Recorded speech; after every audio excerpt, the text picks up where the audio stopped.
Oh, hi! Hi there. Kumusta? So this is episode 3, a fairly common question na na-encounter namin sa lahat ng mga forums, sa lahat ng mga creative groups. Why use Photoshop or Illustrator for logo design?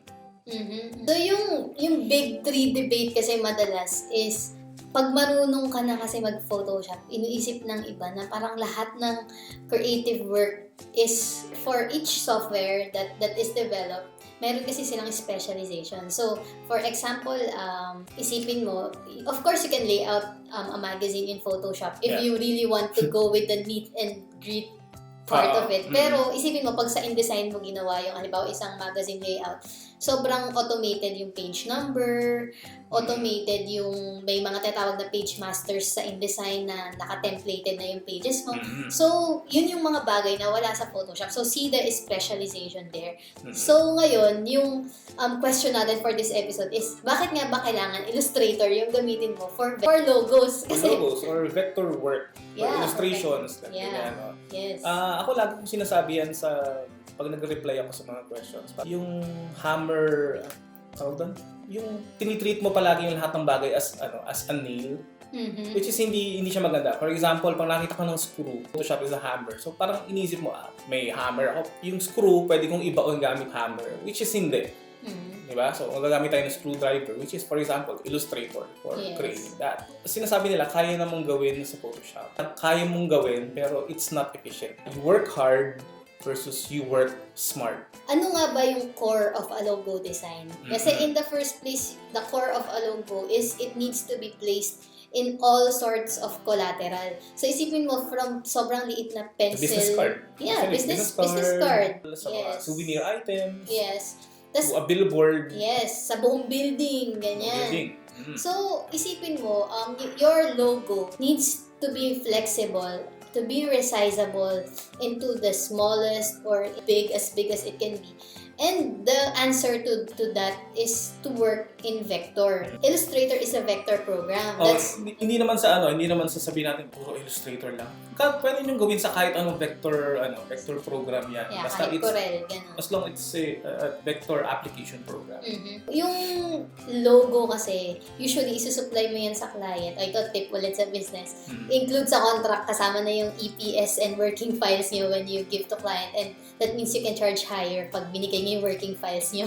Isa pang school of thought dyan. Pero let's dive to your giving the source file. Hindi ba kasi ayaw nila ibigay yung source file. Depende nga yun sa kontrata. Diba? Kung nakalagay doon sa kontrata na iniisip nyo na ibibigay ko sa iyo ito lahat. Pero ganito yung price.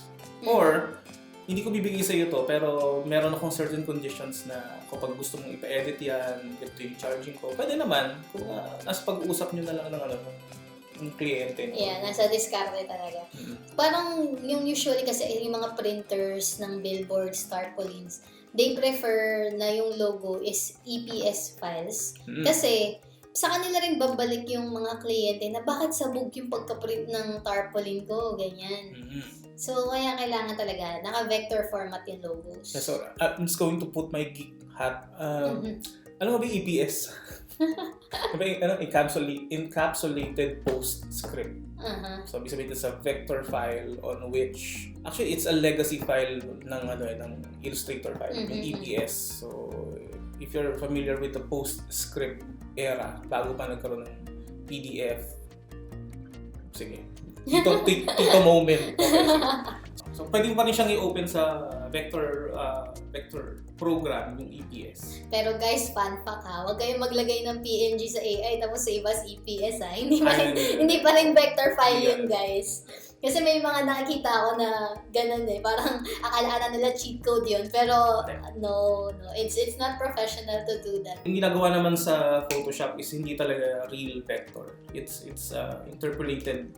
Akala nyo lang it's vector pero ito, at the end of it, yung output nun, it's still a raster. Diyan din papasok yung mga vector versus vexel, ganyan. Okay, don't start me with that. Okay. It's a good discussion regarding. Ano po bang prefer nyo? So, ito lang, if you want to provide rich media format, go to vector talaga. Yes, and as designers, halimbawa may magpapagawa sa atin ng logo, it's also our job to educate our clients ng mga files na binibigay natin na for example, kasi may mga client sasabihin niya, hindi, i-photoshop mo na lang yan kasi madali lang naman yan, di ba? Send mo sa akin yung logo sa Word. Parang kailangan anuhin natin, i-educate din natin yung client. Itanong natin sa kanila, saan mo ba gagamitin tong logo na to? Nandiyan tayo sa educating your client and polishing your memorandum of agreements and your contracts to ensure that they're bulletproofs. So you can work with a peace of mind. Di ba? Ano yun it's protecting yourself, not just yourself, also the client. Yes. So hopefully this episode is useful. So if you have any questions, just message us or comment on our page sa Creative Nation Academy. Again, my name is Rollan. And I'm Jemarie Bocalvos. See you next episode!